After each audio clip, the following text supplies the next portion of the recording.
Now this one is called Traits of a Self-Directed Learner, and that's my topic for you today. Traits of a self-directed learner. Now, with your goals, you need to be looking at your CPD, continued professional development, is a key goal category, if you like. And I've been doing this since 1991, 92. I passed my first exam, I think it was 92, it was financial planning certificate. I did my building society exams in the 80s, but I left the building society trade and started to do financial planning exams. So I had to start doing CPD. Now I looked around and said, how can I do my CPD? Well, I looked at my firm and they were no good because they just had classroom courses on generic stuff. So I started to take responsibility for my own development. I became a self-directed learner. And successful people do, I'm not saying I'm successful, but people like Bill Gates, for example, he's been a self-directed learner all his career. Mark Zuckerberg, love him or hate him, he's been successful. He's been a self-directed learner as well. So a lot of people do it. So the future is learning, so set your learning goals. Now, if you're going to set your learning goals, have a think about becoming a self-directed learner. What I've got for you here on my whiteboard, because I prepared this earlier in true Blue Peter fashion, I've got 10 traits that self-directed learners all have. So I want to go through these with you quickly, and can you mark yourself against these, if you would? Can you gauge yourself? Are you low on that score? Are you medium, or are you high on that score? And see how that pans out. So let's just take you through each one, see where you are. Because if you're low on one or two, then you might want to think about developing that in a different way. But we'll see. By the way, don't rely on your company to provide L&D for you, unless you're in a big firm, of course. That's fine, because it don't always work. You have to do it yourself, and that's why I want to talk about this. So number one is self-directed learners show initiative. They have initiative to find stuff themselves, to search, to go online. They're good at online searching. Got a video coming out of that for you, by the way, next week. They know how to search. They have the initiative to be able to seek out whatever it is they want to learn to do. This morning, for example, I wanted to put a bit of music on my live stream. Hopefully you heard that earlier, and we'll go out with some music shortly. Now I was in gym, I got a gym upstairs, so I was paddling away. I thought, I've got to learn how to do this. So I went online, found how to do it, got a bit of a tune, royalty free, clipped it, put it on. I just took the initiative, did it, and hopefully it's worked out. I'll come back to that topic in a second. So I probably put myself fairly high on that one. Independence. Now independence means you don't rely on companies to provide your learning for you. Now, if you're a network member and all you ever do is go along to these lender events where the lenders all pay money into a pot and they hire a hotel, and you go along and you've got all these trestle tables outside with merchandise, and inside you've got a series of BDMs talking behind podiums, talking about their products. That's not CPD. Yes, you've got to get yourself up to date on products and stuff like that, of course you do, but just listening to BDMs drone on all day isn't going to be your way of learning. So you've got to be independent. You've got to have your own independent mind when it comes to learning. And again, I'm pretty high on that because I've been self-employed for 23 years now, so you have to be. That's one there. Networking. I network a lot, and I belong to a number of associations. My favourite is Professional Speaking Association, Sales Performance Association, Sales Training Association. I belong to these, pay my fees, and you get to go along and get some crackingly good CPD because you're with people who are like you. Hopefully some of the people at the top of their game as well. So again, that's really good. I try and do that as much as I can. This year I'm speaking at a lot of those events as well, which is great as well. Responsibility. Now the buck stops with them. We've talked about that. I'm pretty medium on that one. So you've got to make sure that you are personally responsible for your CPD. Yeah, you've got your 35-hour target or 15-hour target, and you've got to get your statement of professional standing, all that kit. Of course you have. But I've been doing hours and hours of CPD every year, and I'm responsible for it, nobody else. So that's important, that one. Plan your own development. People who are self-directed plan their own development. Now, you're going to set your goals this year. Now, I've set my goals, and I've got my own development goals I've written down. One or two for you. I want to learn to touch type, finally. So I'm going to go on and do some courses on touch typing, because it's a goal. I've planned it. It's what I want to learn how to do. I'm also going to learn how to use the metaverse properly as well. We've got, the three-dimensional stuff and the glasses. Apple, by the way, are releasing their virtual reality glasses this year. You wait. That's a game changer. People won't mind putting those on. They'll be like this, these glasses. They won't be this great big geeky stuff. It's ridiculous, isn't it? But there'll be proper glasses where you would put them on, plug them into your phone or Bluetooth to your phone, and that's how you'll access the metaverse. It's as simple as that. So we're looking at doing that for our training and development, because we should as well. So that's planning your own development as well. So that's high on the list as well. Curiosity is a big one. People who are self-directed learners are curious about stuff, you know?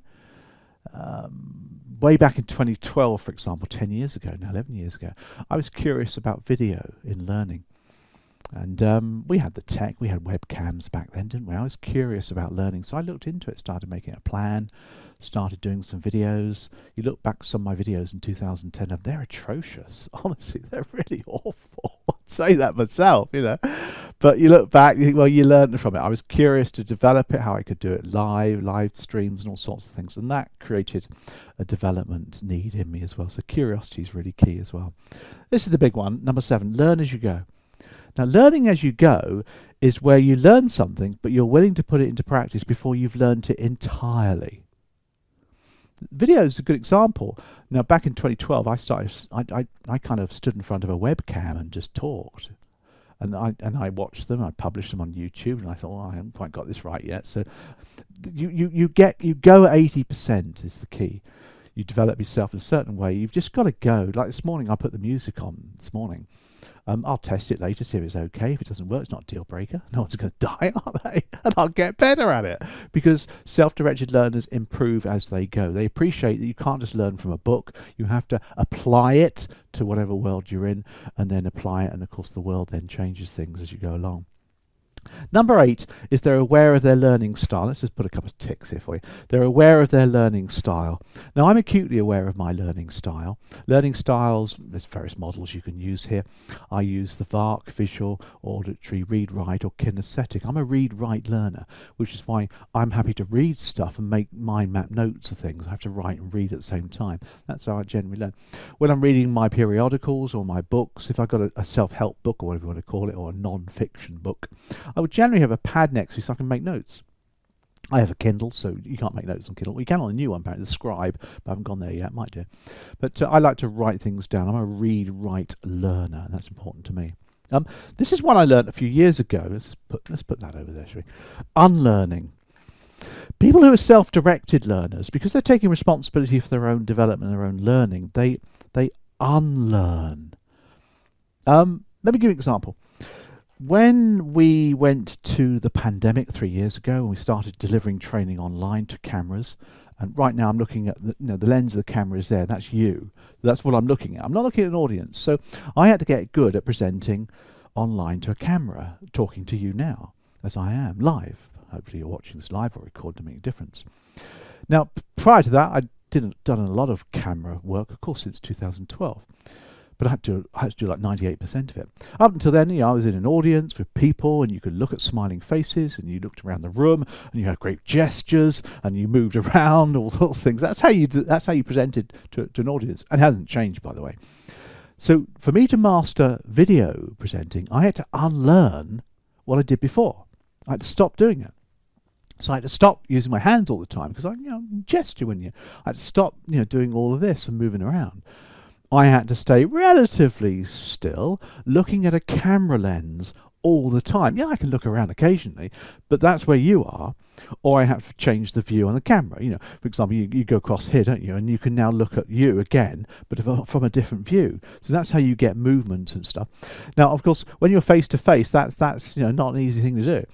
So I had to unlearn before I learned. And the last one for you is that self-directed learners enjoy their learning. They enjoy it. I've got a training course I'm attending end of this month in London, 2 days. It's 10 o'clock till 7:30 for 2 days, and it's NLP, and it's a different topic that David's doing for me. And it's great. I'm really looking forward to it. I should go there. I shall enjoy that. Obviously, I'm paying for it. Big bucks as well, but I enjoy learning. I enjoyed the video thing this morning, the sound. I enjoy doing that. I enjoy doing live streams. I enjoy doing things differently. I enjoy developing myself so I can get better and do things quicker or whatever it is. They enjoy learning. It's not a chore. If your learning is a chore, oh, I've got to go to that lender event, get my CPD certificate. You know, a 6-hour CPD certificate for crying. People regard it as currency in our business. It's ludicrous. Whatever you say is ludicrous. You don't attend training to get a CPD certificate. That's ridiculous, because that means you don't enjoy your learning, or the learning isn't actually very relevant to you. Well, by the way, I don't issue CPD certificates. You're going to ask me that one. So these are the traits of a self-directed learner. All I'm asking you to do now is to just gauge yourself, really. Just go through low, medium, high, see where you stand. If you're on a low on any of them, then change the way you feel about that. And then become a self-directed learner. Because if you're a self-directed learner, then you are immune to future changes. Because you'll change and you'll learn and you'll adapt and you'll do things as you go along, and you'll enjoy doing it. And you'll be... because you use your brain all the time, that's what you sell, isn't it? If you think about it, you'll be fit for the future. And that's what it's about. Hope that's been useful.